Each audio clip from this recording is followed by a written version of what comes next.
Bismillahirrahmanirrahim. Assalamualaikum warahmatullahi wabarakatuh. Salam pejuang LIP.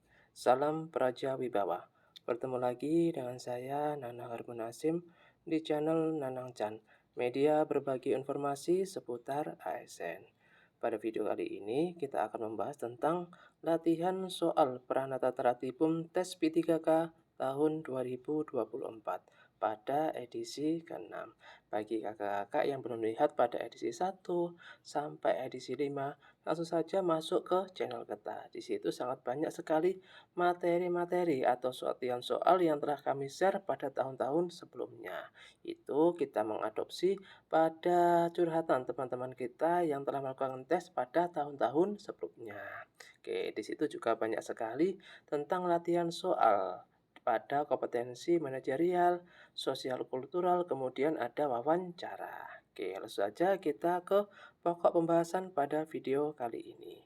Yaitu pada video yang pertama atau pada soal yang pertama, yaitu tentang operasi justisi penegakan peraturan daerah dan keputusan kepala daerah dilakukan setelah memenuhi unsur-unsur yang menjadi persyaratan dilakukannya operasi, yaitu A. Telah ditemukan pelanggaran perda.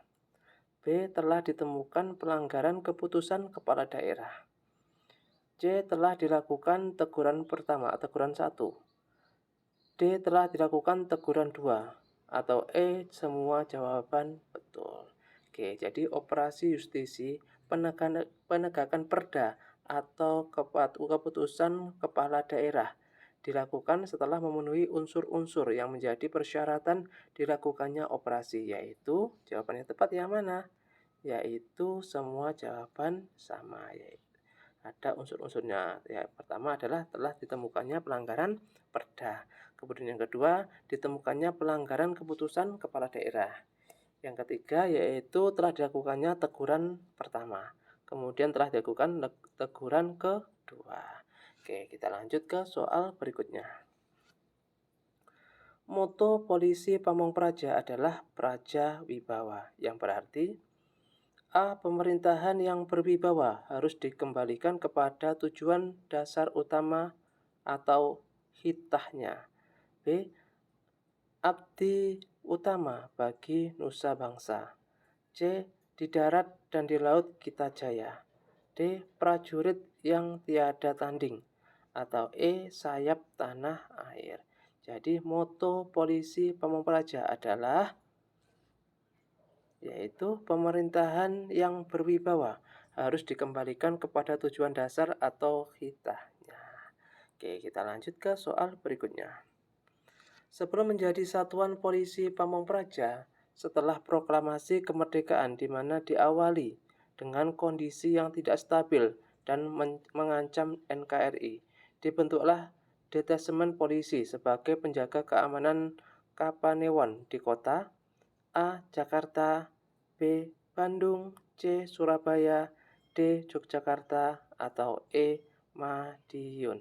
Jadi sebelum menjadi Satuan Polisi Pamong Praja dulu itu disebut dengan apa? Atau dibentuklah Detesemen Polisi sebagai penjaga keamanan Kapanewon di kota mana?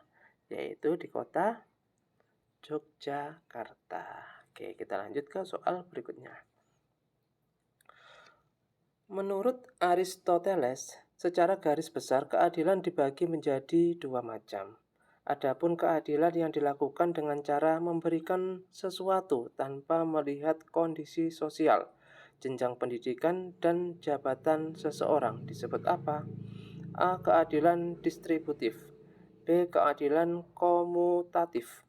C. Keadilan ekstraktif. D. Keadilan regulatif. Atau E. Keadilan regresif. Jadi menurut Aristoteles, secara garis besar keadilan dibagi menjadi dua macam. Adapun keadilan yang dilakukan dengan cara memberikan sesuatu tanpa melihat kedudukan sosial, jenjang pendidikan, dan jabatan seseorang disebut apa? Yaitu keadilan komutatif. Oke, kita lanjut ke soal berikutnya. Sejarah Polisi Pamong Praja didirikan pada tanggal A. 2 Januari 1945, B. B. 3 Maret 1950, C. 3 April 1948, D. 28 Oktober 1948, atau E. 16 Agustus 1950.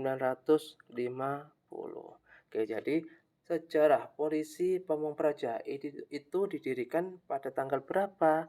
Yaitu pada tanggal 3 Maret 1950.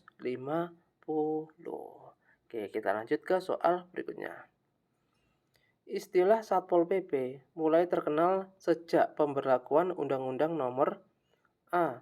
Undang-Undang Nomor 2 Tahun 1971, B. Undang-Undang Nomor 5 Tahun 1972, kemudian C. Undang-Undang Nomor 8 Tahun 1973, D. Undang-Undang Nomor 5 Tahun 1974, atau E.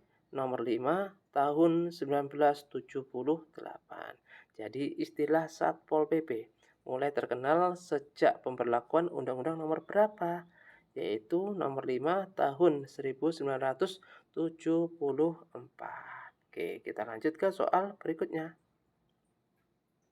Di daerah kabupaten atau kota, Satuan Polisi Pamung Praja dipimpin oleh A. Bupati atau Wali Kota, B. Ketua DPRD, C. Sekretaris Daerah, D. Kepala yang berada di bawah dan bertanggung jawab kepada Kepala DPR, E. Kepala yang berada di bawah dan bertanggung jawab kepada Bupati atau Wali Kota melalui Sekretaris Daerah.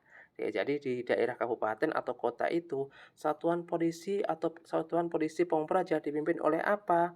Yaitu kepala yang berada di bawah dan bertanggung jawab kepada Bupati atau Wali Kota melalui Sekretaris Daerah. Oke, kita lanjut ke soal berikutnya. Oke, ternyata selesai. Demikianlah video kali ini tentang pembahasan latihan soal pada formasi Pranata Trantibum. Apabila ada salah kata, mohon dimaafkan. Cukup sekian dari saya. Mohon maaf jika ada kekeliruan. Saya akhiri. Wassalamualaikum warahmatullahi wabarakatuh.